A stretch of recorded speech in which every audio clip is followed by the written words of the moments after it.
In this video, we'll see how do we add columns and how do we remove columns. When I mean to say add columns, I want to add columns here. Right now, if you see, I have from column, subject column, received, and after that I have size categories.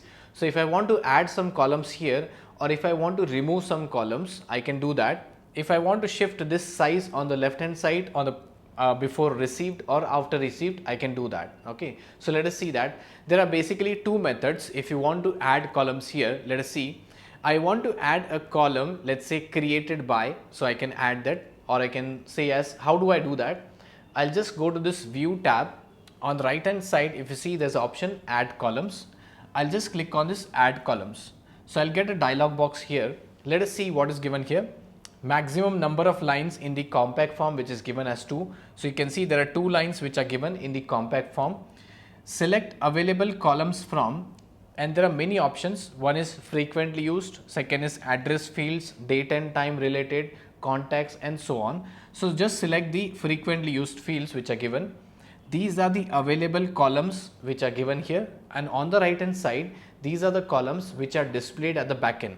So if you see the first one, which is given as importance, so this, the first icon, if you see a very small exclamation mark, that is nothing but the importance.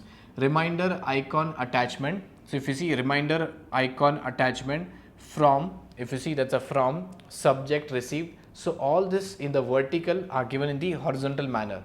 So if you see from subject received, so that's a from subject received, and so on. At any point of time, if you do not want any column, let's say this is the flag column which I have. Right now it is of no use. So I can just select the flag column and I can click on remove. Okay. And I'll just click on OK. So if you see the flag column which was there, it has been removed now. Now if I want to add one more column here, I'll just click on this add columns. From the frequently used fields, what I'll do is I'll select some column. Let's say I'll say for start date, and click on this add. So start date will be added at the bottom, okay, at the last one. But if I want to bring it in middle, I can change the position by using this move up and move down. So I just click on move up, and immediately after the from, I want this start date, and I'll just click on OK. So after this from and before this subject, I'll get the start date, and I'll just click on OK. So if you see, after this from and before this subject, I have the start date. So I'll just maximize. That's the start date which is given here. Okay, but it doesn't look proper one. What I'll do is I'll try to reduce in a proper manner. So if you see, I have a message preview and there's 1 line, 2 line, 3 lines. I'll click on this off button. It says change preview settings, all mailbox, this folder. So I'll say as this folder. So now if you see, it is properly given here. That is from, start date is given as none for everything. Okay, so it is not given anything here. But if you want, you can just add some more column. Add column, and I'll select here as created. So I'll just click on this add. So created will be given. I'll click on OK. So if you see on the right hand side, there's option given as created. So I'll just minimize this, the column width which is given here, category. Yeah. So created, and the date on which the mail has been created is given at this place itself, right? So this is the first method by which you can add the columns. And if you want to add your own column, you can just add here. You can just click on this new column, okay, and you can type anything. Let's say I'll type the name as status.